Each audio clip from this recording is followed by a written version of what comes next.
L'école d'abord. Pour tous les enfants différents. Pour notre futur. C'est l'école d'abord. Ouais, nous on veut l'école d'abord. L'école d'abord. Yeah! Bienvenue dans ce nouvel épisode de l'école d'abord. Aujourd'hui, les devoirs et les évaluations. Bonjour Élise. Bonjour Élise. Bon Élise, est-ce que tu peux répondre à cette fameuse question? Les devoirs, obligatoires ou pas? Alors, c'est un petit peu complexe. C'est vrai qu'on entend souvent dire que les devoirs sont interdits.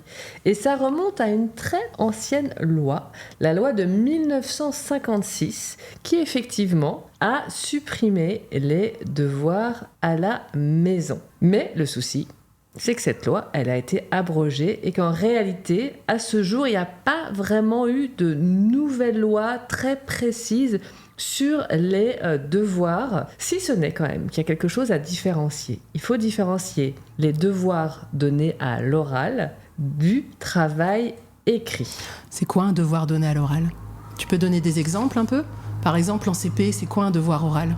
Par exemple, au CP, ou en tout cas au début de l'école élémentaire, c'est clairement revoir ce qui a été appris en classe. Il ne s'agit pas de nouvelles notions, on va revoir une leçon apprise, on va revoir une poésie, on va revoir du vocabulaire qu'on a appris en classe, mais en aucun cas, il y aura du travail écrit. Parce que le travail écrit, c'est réservé à ce qui se passe en classe, ça ne fait pas partie des devoirs. Mais alors, ce dont tu parles, là, on parle bien de l'école élémentaire. Ça va être différent au collège, on en parle après. Donc, si j'ai bien compris, il y a une loi en 1956 qui a dit que les devoirs étaient interdits. Ensuite, il y a d'autres lois qui ont dit que la loi de 56 était abrogée. Mais elles n'ont pas explicité exactement ce qu'on entendait par le terme devoir. C'est ça. Mais pourtant, quand on va sur le site du gouvernement, c'est bien noté que le site Service Public France, il est bien noté qu'on ne peut pas donner de devoirs écrits, mais que les enseignants peuvent quand même donner des devoirs à l'oral. Exactement. D'accord. Donc, il y a bien des devoirs en vigueur dans le système éducatif français. C'est une erreur de dire qu'il n'y a pas de devoirs, que les devoirs sont interdits à l'école élémentaire. Les devoirs sont autorisés, c'est le travail écrit qui ne l'est pas. Et effectivement, à partir du collège, les devoirs vont comprendre les révisions orales, les apprentissages oraux, même aussi souvent, et le travail écrit. Mais c'est que à partir de la 6e. Alors maintenant qu'on est au clair sur ce que sont les devoirs, Élise, est-ce que tu peux nous expliquer un petit peu, parce que moi je me mélange un peu les pinceaux, mais ça devient systématique quand en fait, vraiment les devoirs? Alors, ça commence en élémentaire. Pourtant, en maternelle, parce que pour ceux qui ne le savent pas, je suis professeure en maternelle.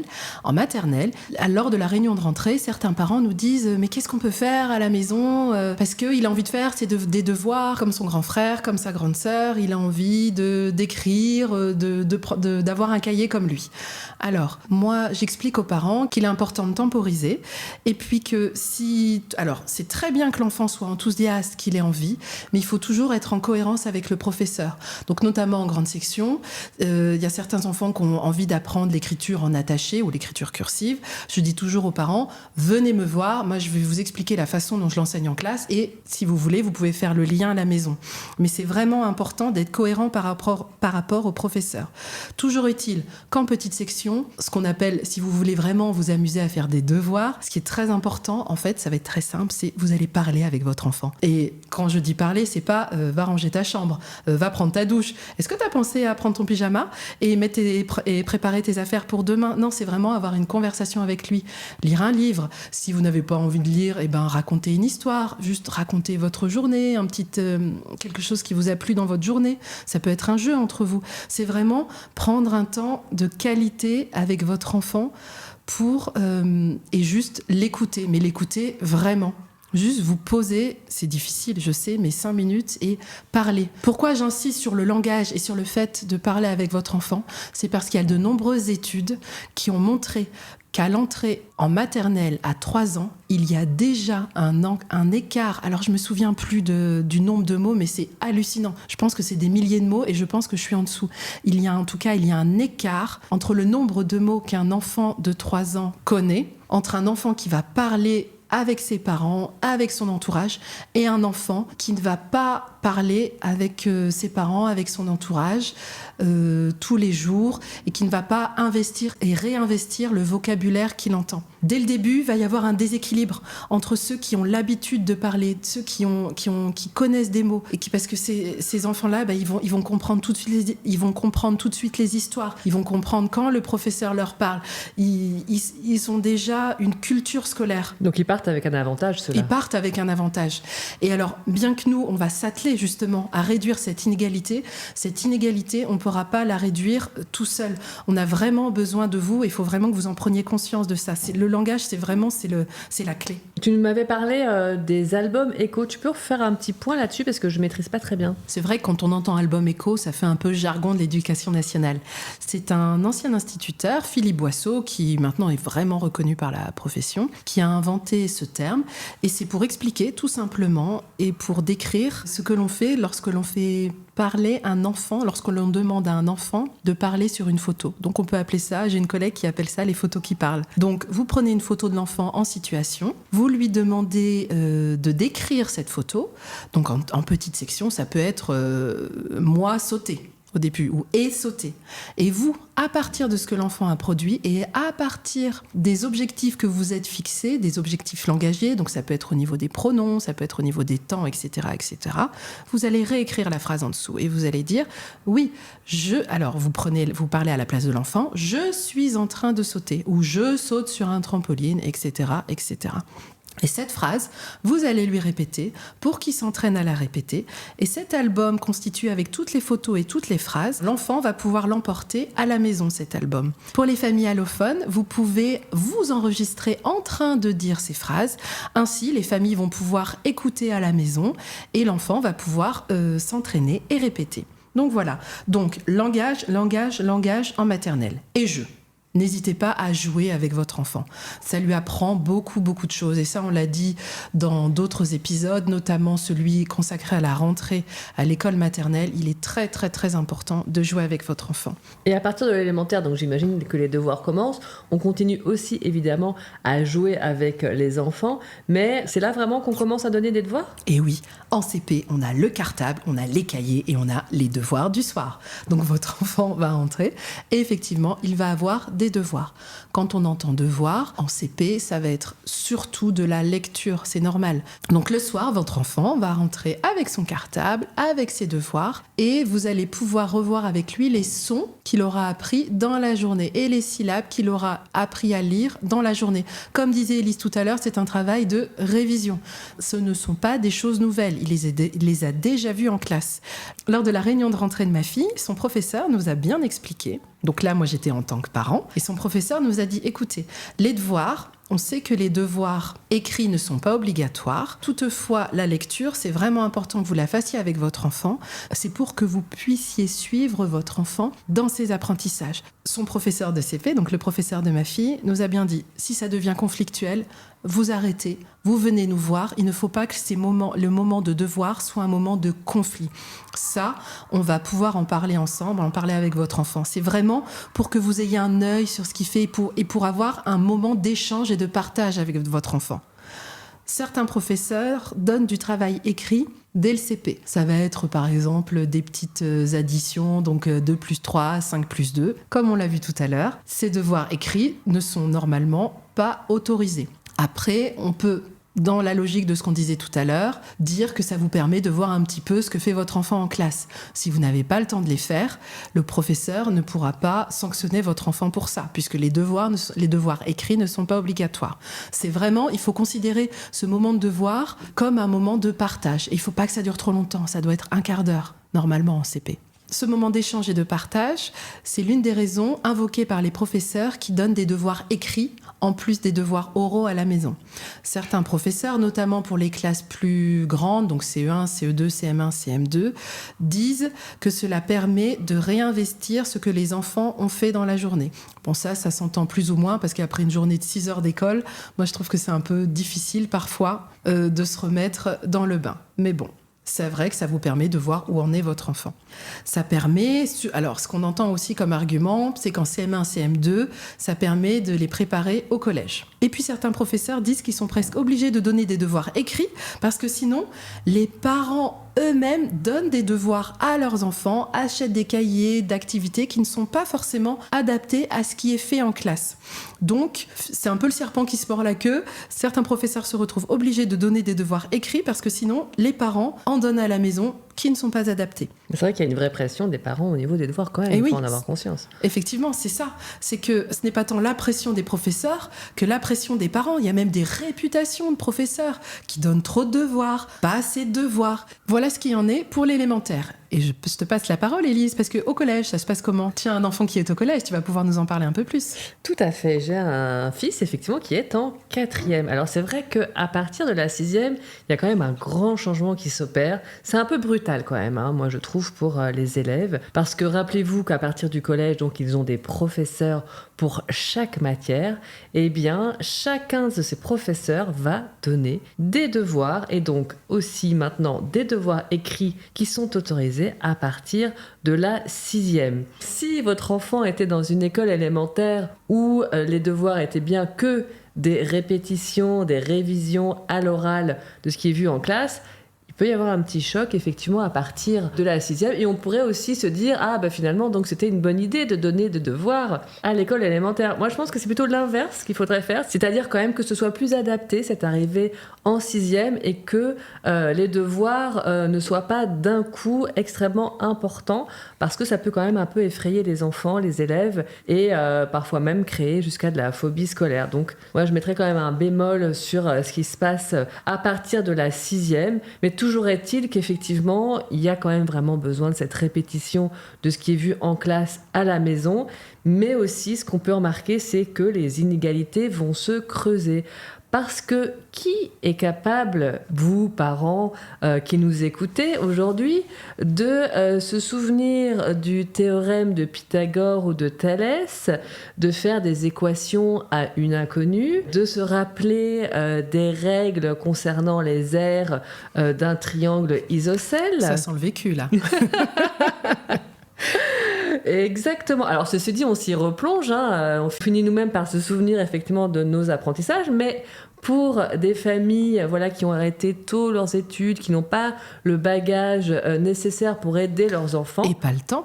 Et pas le temps. Parce que il faut se dire aussi qu'il y a des familles dont les parents travaillent le soir, que les enfants rentrent tout seuls à la maison, les parents travaillent le soir, ne sont pas là, et donc les enfants font leurs devoirs tout seuls. C'est là que le bas blesse finalement. Complètement. Et puis une fois de plus, il va y avoir des familles qui travaillent beaucoup, mais qui ont un certain niveau de revenus, et ces familles-là vont payer des cours particuliers ou des babysitters des jeunes étudiants, par exemple, qui vont par contre pouvoir aider leurs enfants. Mais là on parle bien des familles qui n'ont pas les moyens, qui parfois travaillent beaucoup ou alors qui ne sont pas capables d'aider leurs enfants, et c'est vrai que ça creuse quand même clairement les inégalités. On va voir après au long de ce podcast les aides qui sont proposées parce que ça existe quand même, mais toutefois il faut vraiment avoir conscience de ça, qu'en France pour l'instant notre école est quand même toujours très élitiste, et notamment vraiment à partir du collège et encore plus donc après au lycée, où là vraiment ce qui va être attendu des enfants, des élèves, c'est un travail personnel en autonomie, à savoir qu'en fait ce qui est attendu, c'est aussi que l'enfant lui-même se dise tiens, je vais réviser telle partie de mon cours, je vais refaire des exercices systématiques pour telle matière de lui-même. Donc ça ne sera pas forcément quelque chose qui va être donné par le professeur. Donc, mais c'est pareil dans le privé, dans le public, cette histoire de prise d'autonomie, de fréquence des devoirs. Est-ce que tu peux nous en dire un peu plus ? Alors forcément, dans certaines écoles publiques assez élitistes, elles existent, ça va être assez similaire au privé, mais ce qu'on peut quand même constater, c'est que dans les écoles publiques, les devoirs sont quand même un peu plus limités, parce que les écoles publiques respectent quand même beaucoup plus le cadre légal. Et une fois de plus, ce n'est pas une gageure de réussite. Attention, les devoirs donnés à l'école ne sont pas du tout, d'après les études, synonymes de réussite scolaire. Ce qu'il faut savoir aussi, c'est que dans les établissements privés, les équipes se permettent, entre guillemets, de donner plus de devoirs, sont plus exigeants, parce qu'aussi ils ont affaire à une population qui est identique et qui va se plier déjà à ces devoirs, et aussi avec des parents qui vont mettre une énorme pression pour qu'il y ait des devoirs systématiques. Donc le privé va répondre aussi à une certaine population qui demandent vraiment à ce que leurs enfants aient des devoirs. Et ça, c'est contre-productif, il faut quand même vraiment le dire. C'est une manière vraiment de dégoûter les enfants. Et souvent, ce qui se passe, c'est qu'on parle là de la 6e, les enfants sont encore assez obéissants, dociles vis-à-vis de leurs parents. Ils vont grandir et certaines d'entre eux vont avoir ce qu'on appelle la fameuse crise de l'adolescence. Ils vont très souvent aussi rejeter tout ça en bloc. Et c'est un peu dommage, parce qu'on se rend compte que si on fait de la pédagogie et des devoirs, on se rend compte que si les devoirs sont faits de façon ludique et ne sont pas trop importants, eh bien, les enfants continuent de prendre du plaisir. Mais à partir du moment où ça devient vraiment des heures et des heures passées à faire des devoirs, ben les enfants se lassent et on les dégoûte tout simplement. Certains parents et certains professeurs vont te rétorquer qu'il faut que les enfants s'habituent à faire des efforts. Tout à fait, ils vont rétorquer cela, mais justement la réflexion elle peut aller plus loin. On peut s'interroger sur le fait que oui, le goût de l'effort est important, il faut pouvoir effectivement prendre du temps pour réaliser des tâches, pour imaginer leur futur métier. Mais ce dont on se rend compte aussi, c'est que même concernant leur futur métier, aujourd'hui, on a énormément de jeunes qui finissent par soit lâcher complètement leurs études, lâcher même leur premier boulot, voire leur deuxième boulot, pour se réorienter parce qu'ils se rendent compte que ce qu'ils font ne leur plaît pas, et notamment parce qu'ils ont été quelque part entraînés, même voire endoctrinés à faire effectivement énormément de travail après la classe, un peu des bêtes de concours, quoi. Et ils se conforment à tout ça pour faire aussi plaisir à leurs parents, parce qu'il y a une certaine pression sociale, et ces enfants, ces jeunes adultes ensuite explosent en vol et ne veulent plus du tout faire ce pourquoi on les avait quelque part éduqués et destinés à devenir médecins, ingénieurs, pilotes de ligne, que sais-je, et ils vont vouloir changer complètement de métier, faire complètement autre chose, et c'est quand même un phénomène qu'on constate de plus en plus. Donc il faut quand même faire attention, il faut vraiment qu'il y ait un équilibre entre tout ça, et c'est vrai que c'est pas évident à trouver. Alors Élise, moi je te propose maintenant qu'on aborde les fameuses évaluations. Je suis pas certaine que tous les parents maîtrisent exactement ce que c'est, voire même les enseignants, parfois quand on est en maternelle, on n'a pas forcément conscience qu'il y a des évaluations tout au long de la scolarité. Tu peux nous en parler un peu plus et nous dire exactement comment ça se passe ? Alors, en maternelle, il n'y a pas de DST comme vous aurez au collège. Ça va être vraiment... C'est quoi DST ? Devoir surveiller sur table. Il n'y a pas de table en maternelle. Alors, votre enfant, lorsqu'il va entrer en maternelle, les programmes de maternelle sont très clairs là-dessus. Quand on parle évaluation en maternelle, ça va être évaluation au long cours. Le professeur, toute la journée, observe ses élèves. En fait, moi, j'ai un petit cahier, donc, que je perds assez régulièrement d'ailleurs, mais c'est un petit cahier sur lequel je note tout ce que je vois. Tiens, un tel joue avec un tel. Tiens, un tel a pris tel jeu. Voilà comment il a trouvé une solution à ce jeu. À partir de toutes ces observations, le professeur va vous donner rendez-vous 2 ou 3 fois dans l'année. Lors de ce rendez-vous, le professeur va vous montrer le carnet de suivi. C'est un carnet dans lequel il est noté tous les apprentissages de votre enfant. Parce que justement, on a voulu rendre ce carnet positif quand ça a été mis en place. C'était pas il sait pas faire ça, il sait pas faire ça. C'est non, on s'est posé la question à l'inverse. Que sait faire l'enfant ? Bon, eh ben votre enfant sait déjà compter jusqu'à 10. Votre enfant sait déjà compter jusqu'à 3. Et pas votre enfant ne sait compter que jusqu'à 3. C'est vraiment une façon de voir les choses autrement. C'est si vous dites à un enfant qu'il n'y arrive pas, si vous dites à un enfant, voilà, regarde, tu sais pas faire. Si vous dites cela à son parent, ça ne va pas l'encourager. Alors que si vous dites, écoutez, il sait déjà compter jusqu'à 3. Voilà, moi, ce que je prévois de faire avec votre enfant, j'aimerais qu'il arrive à compter à la fin de l'année jusqu'à, et vous fixez un objectif. Voilà, là, vous posez, vous ne niez pas le fait que c'est seulement 3, mais vous accentuez sur la progression, vous fixez un objectif à atteindre ensemble, en sachant que ce sont des enfants et qu'il faut parfois leur laisser du temps. Voilà, donc bref, ce carnet de suivi, il y a plusieurs domaines. Français, alors je vous dis vraiment, je vulgarise, parce que sinon c'est d'autres termes, mais c'est français, mathématiques, le début des sciences, sport, entre guillemets, vraiment le début, l'activité physique, arts plastiques et chant. Étonnamment, ils ont enlevé le vivre ensemble, mais nous l'avons. La plupart des écoles l'ont ajouté. Et pour l'élémentaire ? En élémentaire, les évaluations sont un peu plus formelles. Elles peuvent parfois être source de stress pour les enfants, et c'est là que c'est embêtant en fait. C'est lorsque les évaluations ne reflètent pas ce que c'est l'enfant. Parfois, les évaluations stressent tellement les enfants qu'en fait, ils perdent tous leurs moyens et que ça ne reflète pas du tout ce qu'ils ont appris, tout ce qu'ils ont compris. Donc ces évaluations peuvent être parfois source de stress. Certains professeurs l'ont compris, parfois reportent les évaluations, le font en classe dehors. Se pose également le problème, quand on parle de stress, se pose le problème des notes. C'est pour ça que maintenant, et vous n'avez peut-être pas d'ailleurs compris pourquoi, vous voyez apparaître sur le LSU de vos enfants, et oui, on ne parle plus de bulletin, on parle de livret scolaire unique, que vous avez soit en ligne, soit imprimé à partir du document que le professeur aura rempli en ligne. Bref, sur ce LSU, normalement, vous n'avez plus de notes écrites, de notes sur 10 ou sur 20, comme nous on avait enfant. Maintenant, vous avez soit des lettres, soit des couleurs.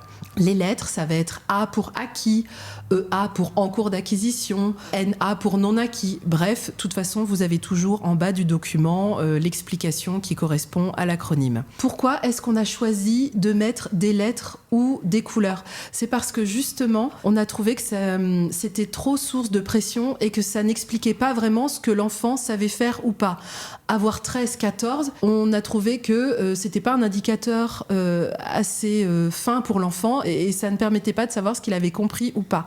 Alors que si on te mettait A à côté de connaît les pluriels ou est non acquis dans ne sait pas, enfin pour la conjugaison, ça permettait d'avoir une observation plus fine de l'enfant et une compréhension plus fine de l'enfant. Et pour les parents, on pensait qu'ils allaient mieux comprendre et qu'ils allaient mieux accompagner leur enfant en disant bah regarde, les pluriels, ça c'est bon, tu connais. Par contre, ce qu'on va pouvoir travailler ensemble, ça va être la conjugaison. Malheureusement, souvent, on entend les parents dire « Bon, t'as eu combien de A ? T'as eu combien de NA ? T'as eu combien de vert ? T'as eu combien d'orange ?» En fait, peu importe l'intitulé devant, peu importe la compétence qui est acquise ou pas, ce qui compte pour les parents, c'est le nombre de rouge, le nombre de vert, le nombre de jaune. Finalement, ce dispositif initial, qui partait d'une bonne intention, a été assez détourné. Est-ce qu'on retrouve ces notes au collège ? Alors, comment ça se passe exactement au collège ? Ce qui est embêtant, une fois de plus, c'est qu'au collège, il y a une vraie transition à nouveau entre l'école élémentaire et effectivement l'entrée en 6e, avec maintenant des notes à partir de la 6e, et d'autant plus que les bulletins vont servir ensuite pour le passage au lycée, parce que les notes comptent.